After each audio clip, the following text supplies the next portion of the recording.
네, 안녕하세요. 이준길입니다. 오늘은 그림으로 읽는 컴플라이언스 프로그램이란 채널을 처음 시작하게 되었습니다. 제가 생각해 보니까 어, 제가 강의할 때 사용하는 한 번씩 이렇게 보여주는 그림들이 있어요. 근데 그 그림들을 보면 어, 컴플라이언스 프로그램에 대한 이해를 좀 쉽게 할 수 있습니다. 아무래도 그냥 말로만 얘기하는 것보다는 눈으로 보여지는 게 더 우리가 이해하기 쉽다고 얘기하지 않습니까? 그때 사용하려고 제가 어떤 그림을 보면 틈틈이 이렇게 저장을 해 놓습니다. 어떤 사진을 보면은 컴플라이언스 관점에서 이제 컴플라이언스 프로그램을 운영하는 관점에서 어떤 떠오르는 생각들이 있어요. 그러면 그걸 좀 메모하든가 아니면 생각에 담아두었다가 다음 이제 강의할 기회가 있으면 사용을 하죠. 이 사진이 이제 이 사진 보니까 사진 찍는 저도 약간 드러나 있네요. 예. 피트니스 센터에서 운동 끝난 다음에 제가 뭐 머리 세팅을 한다거나 이럴 때 이 자리에서 손을 씻기도 합니다. 근데 잘 보시면 손 씻는 그 이제 자리에 전기 콘센트가 설치되어 있지 않습니까? 그래서 제가 이 사진을 보여드리면서 얘기를 많이 해요. 조직이 커지면서 생기는 가장 경계해야 될 현상을 우리가 사일로 현상이라 그러죠. 사일로 현상. 예, 큰 그 곡식 저장소 사일로라고 하는데 단절돼 있는 거죠. 예, 그런 다 각각의 부서들이 다 단절되어서 자기의 일을 최선을 다하면 마치 잘 될 것 같지만 꼭 그렇지는 않습니다. 이 사진을 보면은 이제 전기 공사하는 분, 콘센트를 설치하는 분은 저기에 수전이 생길 거라는 생각을 못 했을 수도 있고 하더라도 그건 내일 아니다라고 생각했을 수가 있습니다.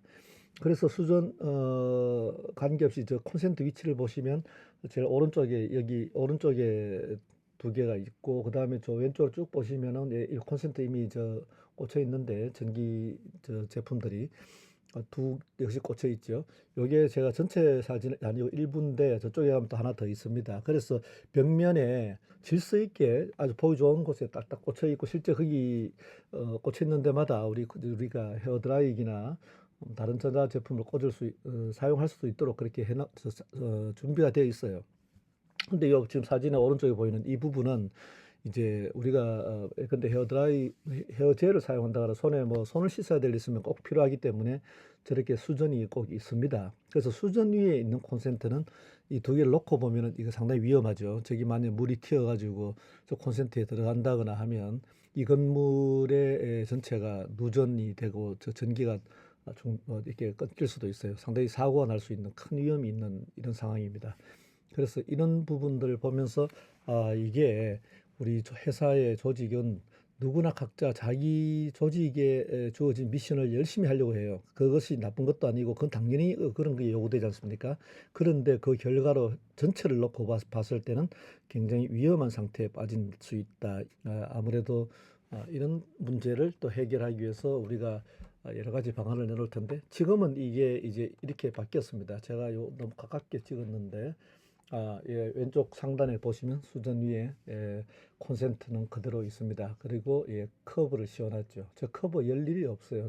그래서 아예 없애도 되지만 없애려면 또 공사도 해야 되고 뭐 혹시라도 또 저기에 또 써야 될 상황이 생길 수도 있으니까 뭐 그럴 경우에는 예, 없애는 것보다는 이렇게 커브를 달아서 물이 안 들어가도록 조치하는 것도 방법입니다. 근데 이거 외에도 다른 방법을 고민할 수는 있겠죠.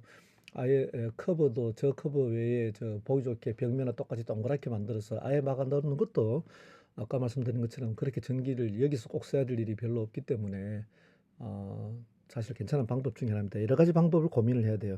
우리가 어떤 사일로 현상으로 생긴 어떤 병폐라든가 또 빨리 우리 극복해야 될 나쁜 간행이라든가 이런 것들 없애는 방법, 예, 가장 효율적인 방법을 선택을 하면 됩니다. 오늘은 사일로 현상으로 인해서 생기는 이런 문제들, 우리 컴플라이언스 프로그램이 굉장히 중요한 본질적인 문제입니다. 왜냐하면 모든 직원들이 자기가 회사의 일을 위해서 특히 공정거래 분야가 이제 가장 좋은 예인데요. 공정거래법 위반을 하는 임직원들은 자기 개인적인 이익을 위해서 위반하는 경우는 별로 없어요. 다 회사의 이익을 위해서 일하다 보니 담합을 하게 되고 뭐 갑질도 하게 되고 여러 가지 이렇습니다. 물론 그게 좋다는 얘기가 나쁜 행동입니다만은 그 목적 자체는 기본적으로 회사의 이익을 위해서 일을 할 때에 발생할 수 있습니다. 그래서 그런 일들은 자기 분야에서는 자기 열심히 하는 거예요. 우리가 어떤 목적을 달성하기 위해서 할 수 있는 뭐 산 정상을 위해서 가는 길 하나만 있는 게 아니라 여러 가지가 있듯이 여러 가지 방법 중에 있고 그 중에서 우리가 법을 위반하지 않는 방법을 사용하면 돼요. 근데 현업의 현장에 있는 분들의 그렇게 법률에 밝은 것도 아니고 목적이 또 회사를 위해서 일한다고 생각한다면은 이거 어떤 행동을 할 때에 혹시 이것이 공정거래법 위반이 될 가능성이 있다고 생각되면 그 가능성이 있다고 생각되는 데까지 교육을 꼭 시켜야 되는 거고요.